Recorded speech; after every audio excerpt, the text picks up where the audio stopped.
Aquí comienzan las noticias más importantes de la última hora. Biden anuncia la compra de 200 millones de vacunas contra el COVID-19 para inmunizar a casi todos antes de otoño. 200 million more doses than the federal government had previously secured. Not in hand yet, but ordered.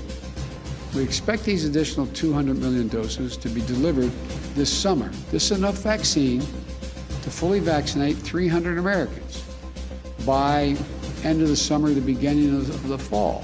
But the brutal truth is, it's going to take months before we can get the majority of Americans vaccinated. Months.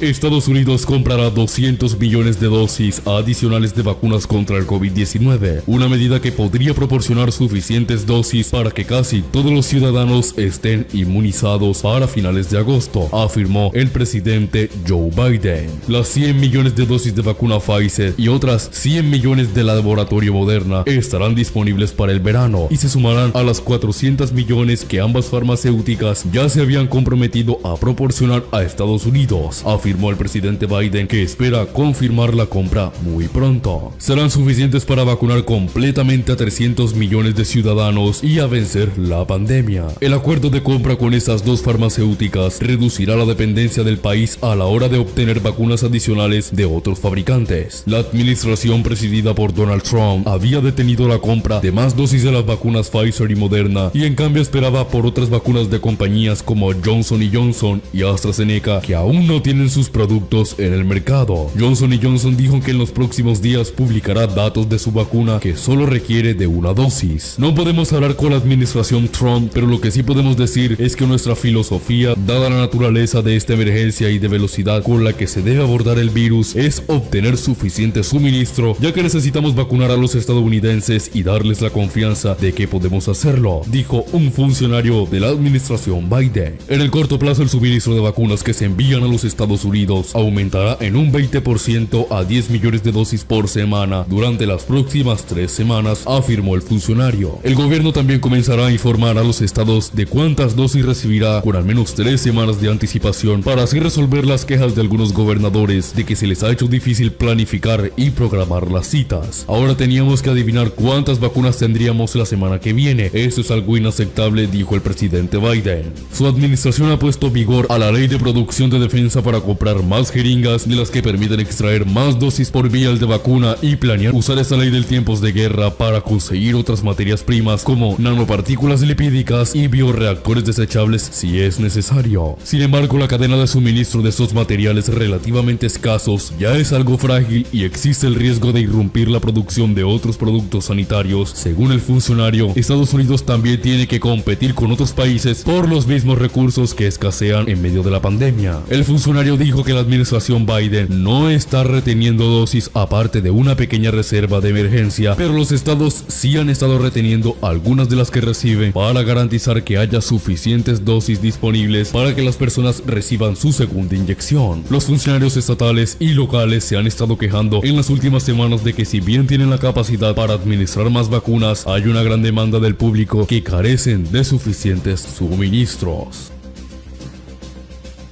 Seguimos con más información. La división también se refleja en el ámbito político estadounidense. Acerca del impeachment contra Donald Trump promovido por los demócratas, el senador republicano Lindsey Graham aseguró que seguir adelante solo causará más daño a la nación. Anteriormente, 45 de los 50 senadores republicanos se mostraron contrarios al juicio político. Tuvieron que revelar sus posturas gracias a la moción presentada por el senador Rand Paul.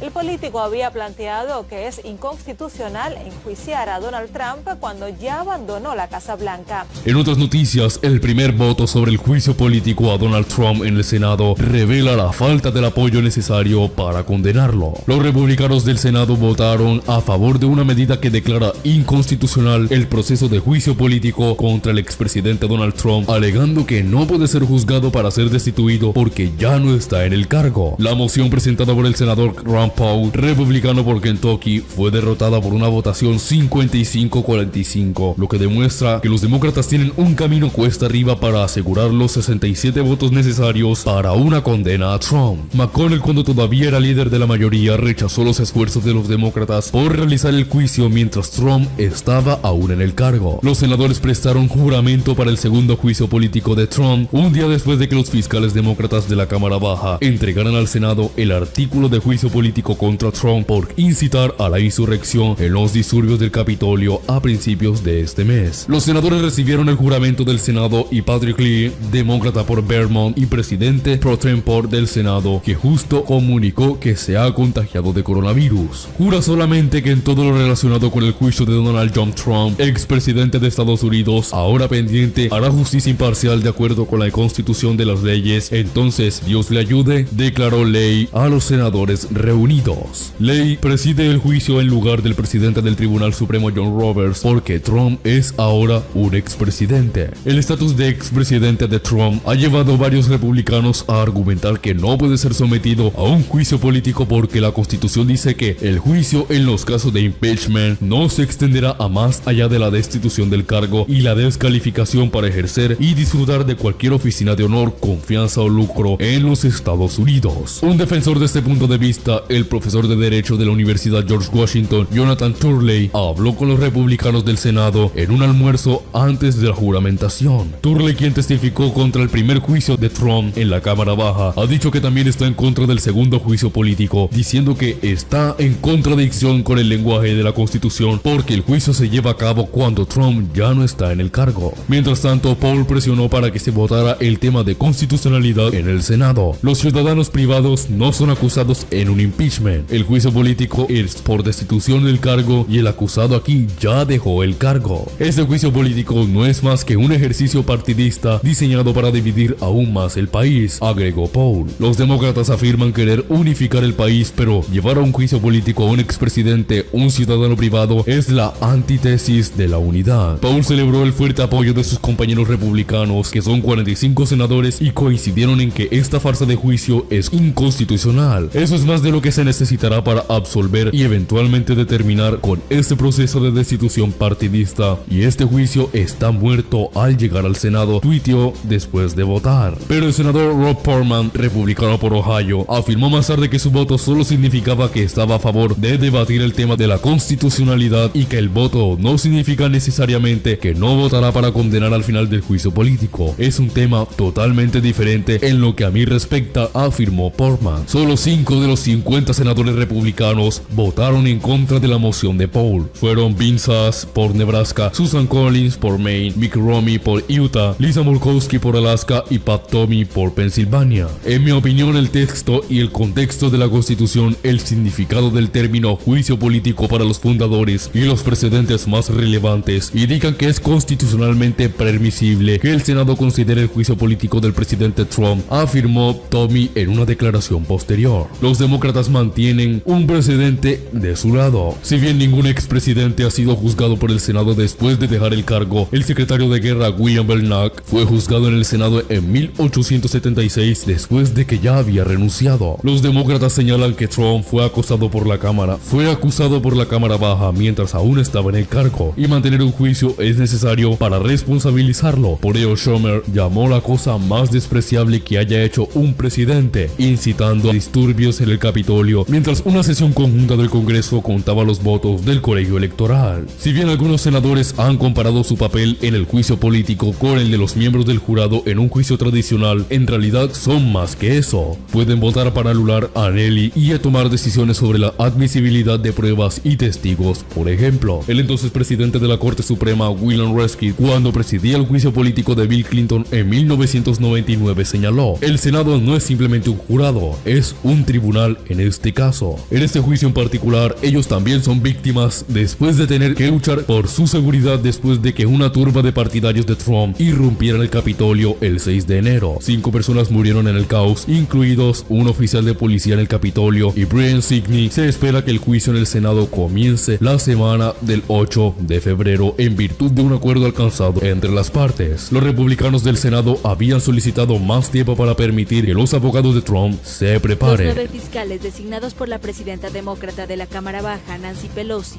llegaron al Senado y su jefe, el congresista Jamie Raskin, leyó el acta de acusación por incitación a la insurrección. Donald Trump incitó a la violencia y puso gravemente en peligro la seguridad de Estados Unidos y de sus instituciones, dijo el congresista demócrata, citando principalmente sus falsas declaraciones negando la victoria de Joe Biden en las presidenciales de noviembre. El millonario republicano está acusado de haber incitado a sus seguidores a asaltar la sede del Congreso, mientras los legisladores certificaban la victoria electoral de Biden. Pero una condena del Senado parece poco probable en este momento, ya que Trump, todavía muy popular entre sus electores, sigue contando con partidarios clave en la Cámara Alta. The managers now request leave to withdraw. Si el video fue de tu agrado, regálame un me gusta y suscríbete, comparte esta información y déjanos en la caja de comentarios tu opinión al respecto de este tema. Nos vemos en otra ocasión.